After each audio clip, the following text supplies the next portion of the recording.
Doing another really cool collab video, I guess. Yeah. For both of our channels. It's kind of weird, but we'll go ahead and explain to it what we're doing. Yeah. So basically, we're doing a. This is like a special video. We got this. We're doing 10 different subgenres of horror, and we're picking whatever one we want to talk about, whether it's underrated, underappreciated, unfairly hated, overrated. I don't really think any of us did overrated, but or favorite. So basically, whatever one we want to talk about from that specific subgenre. So it kind of gives us a chance to talk about some movies that, you know, maybe we wouldn't normally talk about, or maybe that don't normally get noticed on everyday videos. Yeah, that's the beauty of it, because, you know, my videos, I mentioned Deadly Blessing. He mentions My Soul Take. So, I mean, it gives us a little bit, some other movies to shine, which I've been really trying to do, because I feel like 3/4 of my collection doesn't even get talked about. Yeah, so I'm like, this will be perfect to get them all noticed. But the subgenres we are doing is, number 1 is going to be zombie, 2 is demon possession, 3 is found footage, number 1, 4 is Giallo, 5 is alien/creature, so it can be like any alien-type creature, whatever. 6 is good old slasher. 7 is haunted house/ghost, so it doesn't have to be just a haunted house. It could be any ghost story, really. 8, werewolf. 9, anthology. And 10 is home invasion. So, that being said, just why don't you go ahead and get things kicked off with zombie. Yeah, so for zombie, I went with Train to Busan. I don't know if this one is my favorite or not. I'm trying to think of one that I would consider better. But man, this is a awesome film. I don't know, like this one, I feel like with like a lot of people, you know, if you listen to podcasts or anything, you probably heard of this one. But if you don't, you might have slipped under the radar of this one. It's a South Korean film. It's a zombie flick, and man, is it just balls to the wall, just badass horror. Like, it's an hour and 50 minutes, and it just goes by so fast, and it's a great character movie. It's a great action. It's got a lot of good action scenes in it. Great zombie film. I mean, it's got the kind of running zombies in it. But, you know, overall, like, it's a excellent zombie film. I don't know. I just felt like this one might have been under the radar for last year, so that's why I wanted to focus on this one. If you've seen it, or if, you know, you want to check it out, yeah, definitely do so. I think it's even on Netflix, so check it out now. It is on Netflix, so yeah, definitely check it out. I've actually heard a few people comment on my videos and say they haven't seen that one yet. Yeah. So definitely, if you have Netflix, you haven't seen that one, you have to check it out ASAP. It's such a great zombie movie. For my zombie pick, I just went with my favorites. You guys should know for my zombie video, top 10 zombie. That's Return of the Living Dead.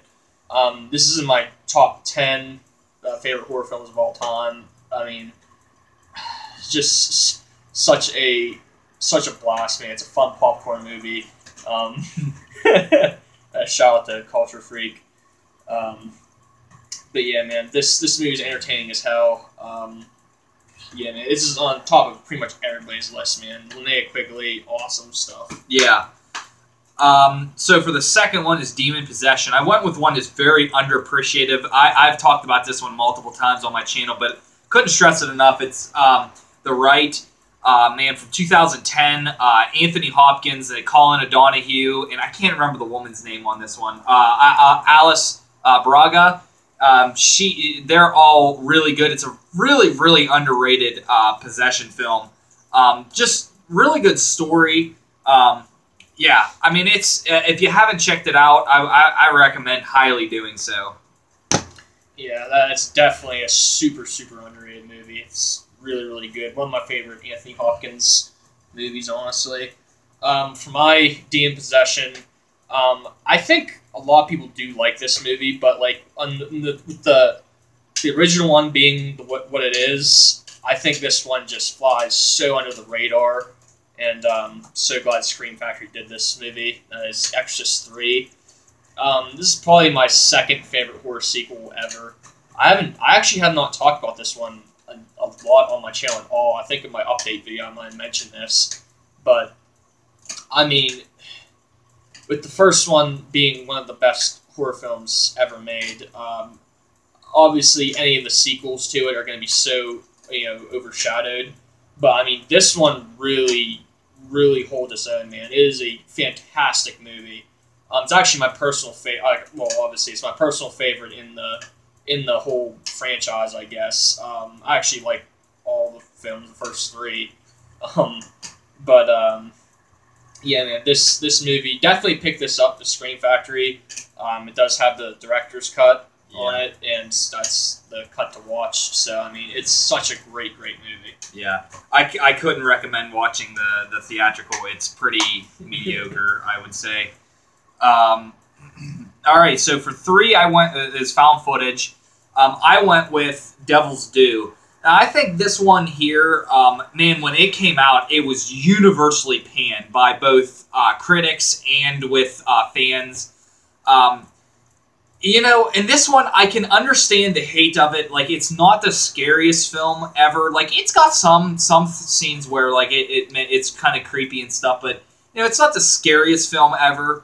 But honestly, I think this is really, like, underappreciated because, like, for me, I think, like, with the concept they're going with, a demon baby, like, the concept like that, you can't be, like, overly, like, in-your-face scary with that concept. It has to be subtle. It has to be, it's got to be, like, building up Rosemary's Baby style where it's, there's weird things going on and stuff. And honestly, I don't think they did a very bad job with that. I thought it was, it wasn't great or anything. It wasn't, like, top 5 found footage movies ever. But I think it's really underappreciated. And I think people should give it more credit than what it has. I mean, I think it's either the 4.0 or, like, a 3.9 on IMDb. And that's way too low for this film. It's much better than that.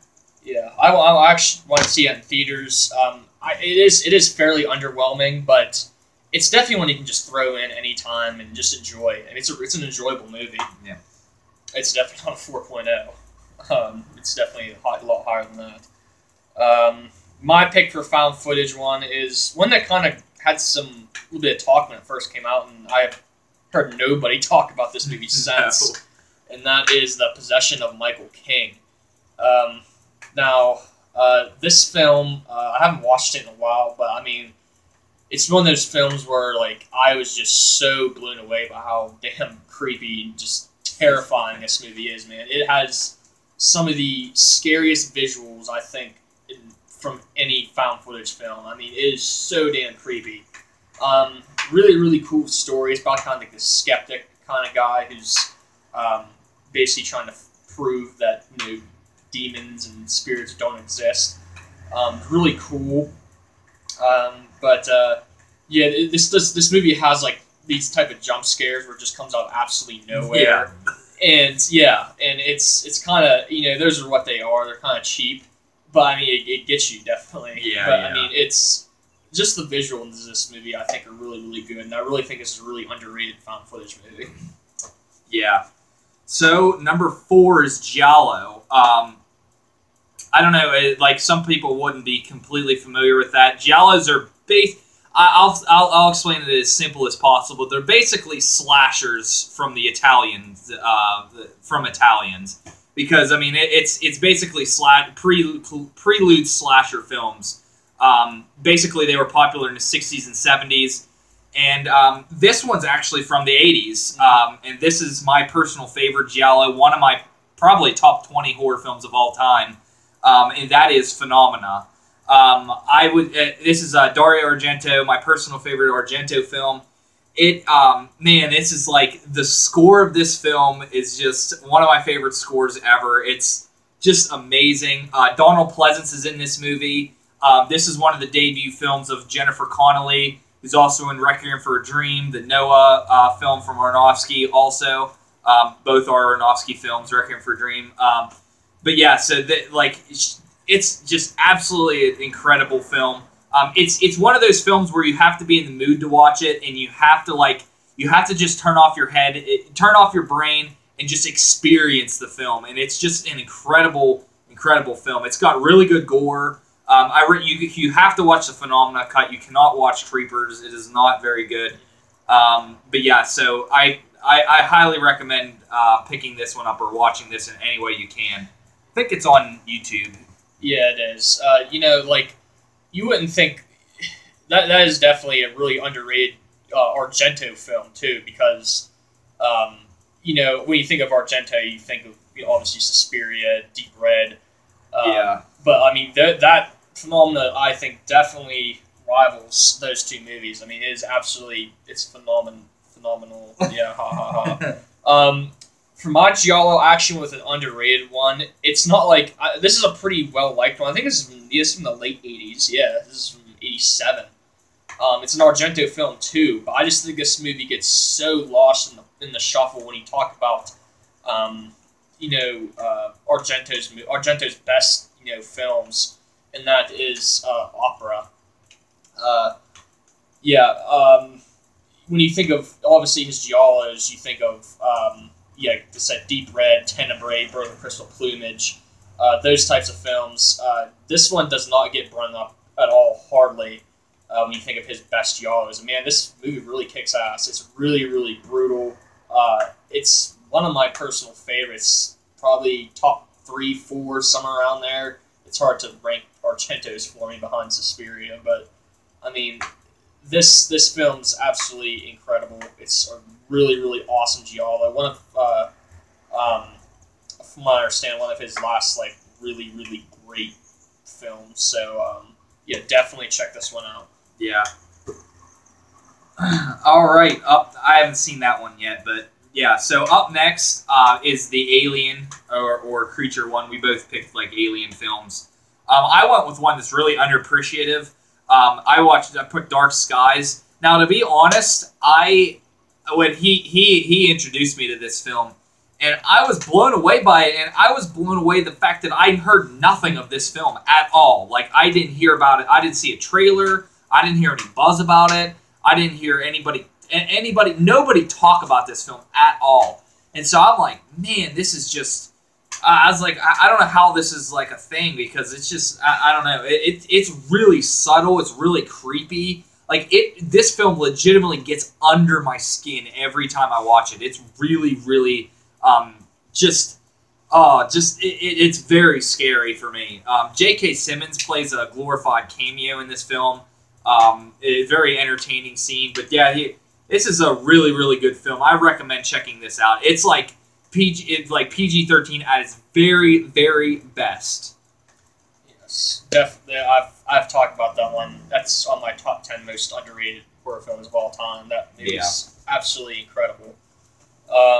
My Alien Creature one is one that people that have seen this one actually don't tend to like this one too much.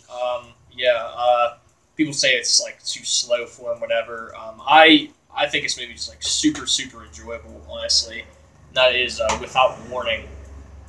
This is like such an impressive Scream Factory release. This is one of their oldest ones, I think. But I mean, the transfer on this looks incredible for just a really, really low budget movie. Yeah. But I mean, this movie.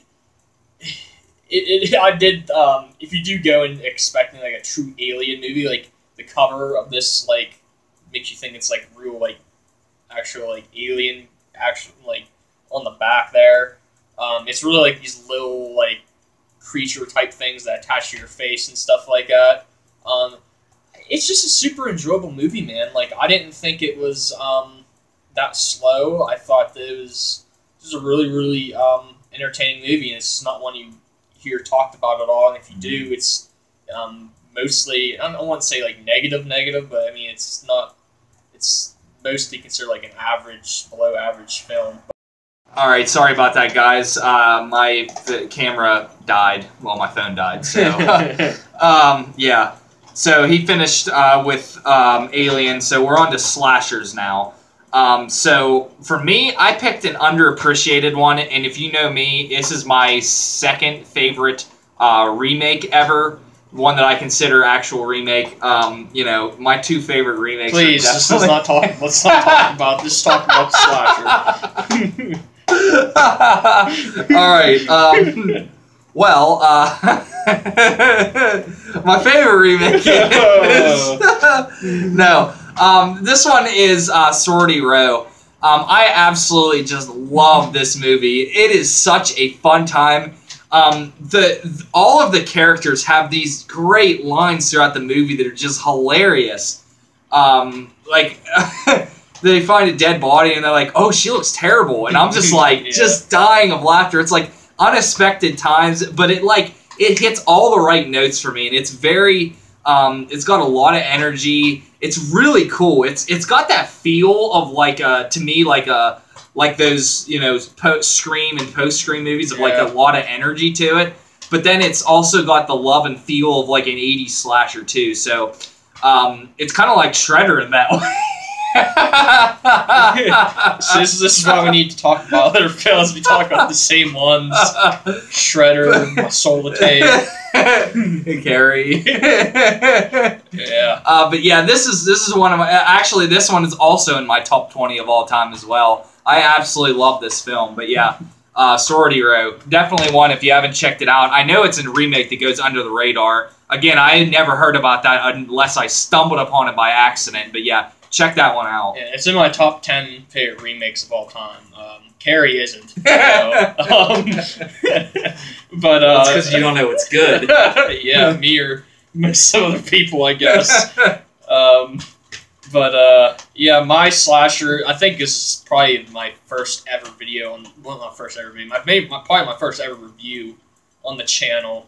One of my first two, I think so. And that was Tourist Trap, released by Full Moon. That's right. Yeah. This is one of the top 3 or 4 or 5, whatever, most underrated horror films for me. Because I mean, this film is absolutely incredible. Like, it's creepy as all hell. It's pretty, like, the score for it's like really like odd, and like it's just, this whole movie just has something like off about it. It's really, really cool. The kills are super, super creative. The story's super, super creative. I mean, this is in my personal top 34 films of all time. Could not recommend this one enough, and nobody ever, ever, ever talks about this one.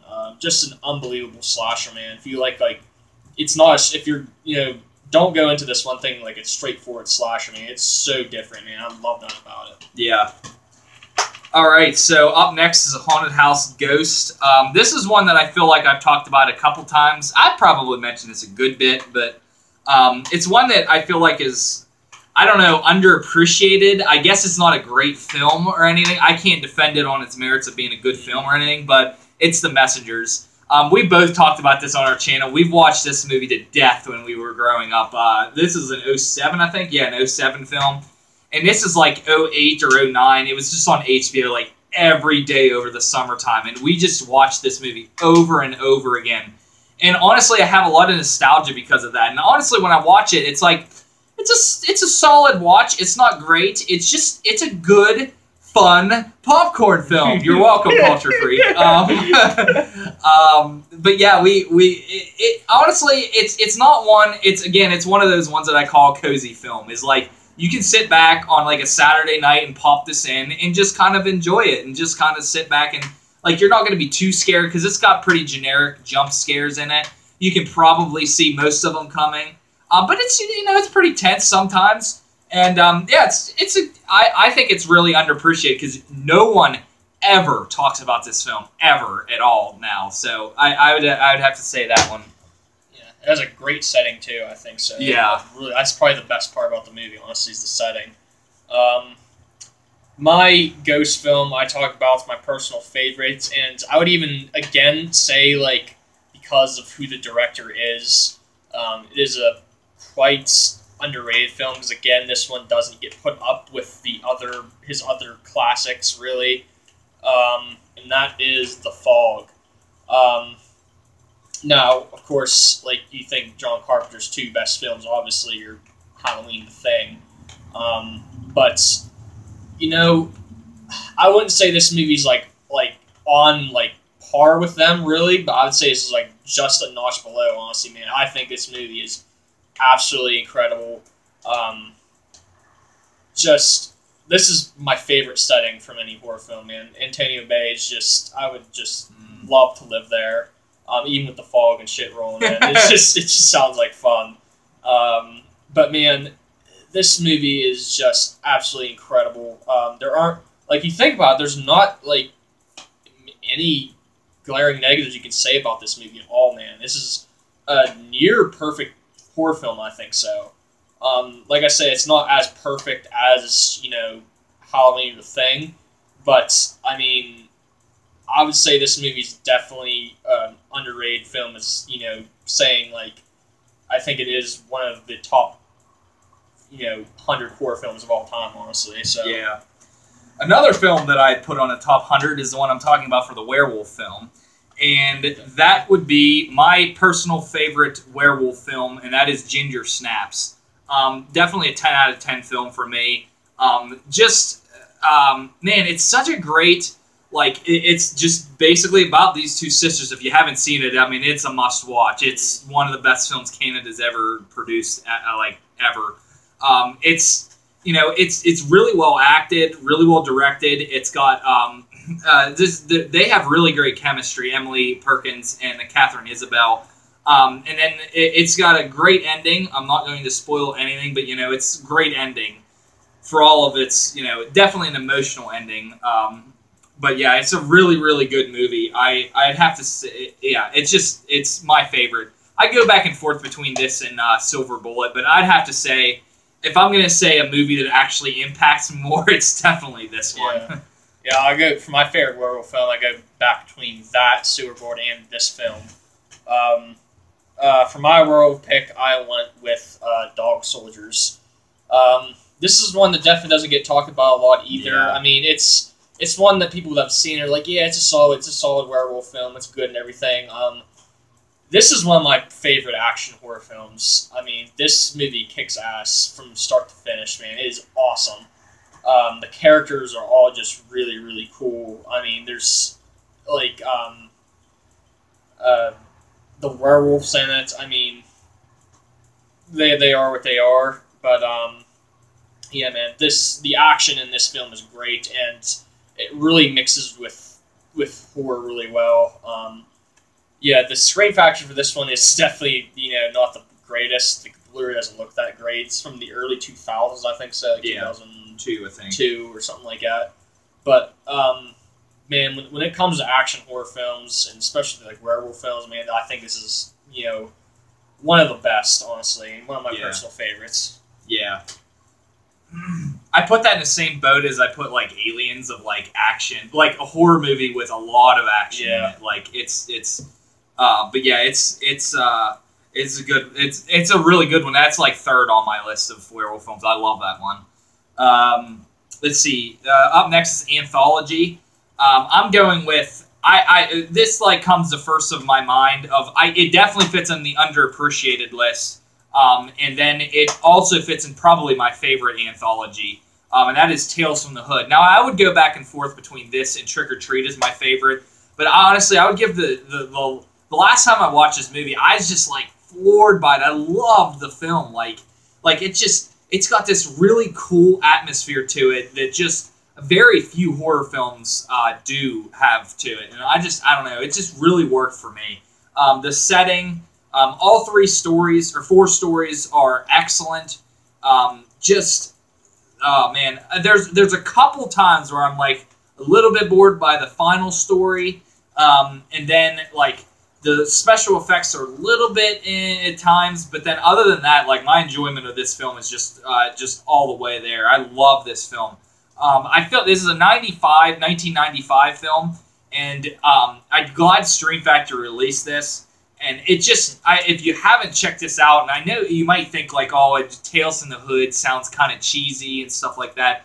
Not at all. It's really good. Yeah, movie's freaking amazing. Another awesome released by Scream Factory. But, yeah, with my anthology, I'm going with an unfairly hated one. Like, just, I look at the reviews for this one, man. It's brutal. I mean, everybody hates this movie. And I don't see I mean, it's not obviously it's not great, but I don't see anything like really bad about it. And that is George Romero's Dead Time Stories, Volume 1. Now, yeah, Volume 2 is not the best. But this one, man, I think all the stories are creative. I think, obviously the effects are just really, really bad. But, it is what it is. But all 3 stories, man, I think they do a really good job with the creativity, execution. Yeah, man, I know I'm in like the real minority with this one, man. I really haven't heard anybody say they enjoy this one, but it's definitely one that's I could definitely watch quite often, man. I actually really enjoy this one. Yeah, I just watched those 2. I did too. I enjoyed it all 3 of them. Although I'd say the Savini one was probably my favorite. Within the Mermaid one, that one's enjoyable too. So yeah, up last on our list is Home Invasion, and I went with my favorite Home Invasion. It's actually from last year, and that is Don't Breathe. I honestly would probably go back and forth. If The Strangers had a better, smarter characters, that movie would be one of my favorites. But this movie here, I mean, other than 1 or 2 decisions, I don't think there's really anything that I would say you probably wouldn't do in that situation. I think this is a great film. This was universally loved last year, so I don't really need to talk about much of it. You probably have seen it, but yeah, definitely my favorite one. Yes, and for my Home Invasion pick, I picked an underrated one from the early 2000s. It's definitely early 2000s, 2001 or something like that. Yeah, you don't hear anybody talk about this one, and that is Panic Room, with obviously baby Kristen Stewart in this one. She's 8 or 9 or something like that in this one. She's 11, I think. Okay. She's Jodie Foster too. Yeah. Dwight Yoakam, the country singer. Yeah, I just saw that. But this movie just has a really, really cool idea with them hiding out in the Panic Room while the robbers are around the house. Trying to break into that room. It's really interesting. And not only do you have the thing I love about this film is not only do you have the situation with Jodie Foster and Kristen Stewart in the Panic Room. There's a situation going on with the 3 different robbers and stuff like that, and they each have their own thing going on, and they have trouble getting along and stuff like that. So it's just all 5 of these characters have something going on with them, and it just really keeps you busy. It's really entertaining. Yeah, they make a few stupid decisions in this one, but I think overall, man, I really, really enjoy this one. It's one I watch quite often, actually. I revisit this one a good bit, but yeah. If you haven't seen any of these films we mentioned, man, definitely check them out. They're all pretty much great. Yeah. Especially The Messengers. Yeah, that's the best one out of all of them. Or, definitely Sorority Row. Actually, it's Dead Time Stories. It's the best one. No, please. Yeah, that's all for this video here. Yep, that's it for the video. Yeah, check out our podcast. It is the most anticipated. Our episode 3 is most anticipated episode ever on Horophilia. We got a lot of free downloads for it. Yeah, trust us. Yeah, we're telling you. But yeah, definitely go check it out. Episode 3 will be coming out here soon. So then we'll have some other stuff going on. But yeah, that was our little collab here. So thank you guys so much for watching. Make sure you like, subscribe, all that crap. And check out the podcast. And I'll see you guys in the next one. Yeah, peace, guys.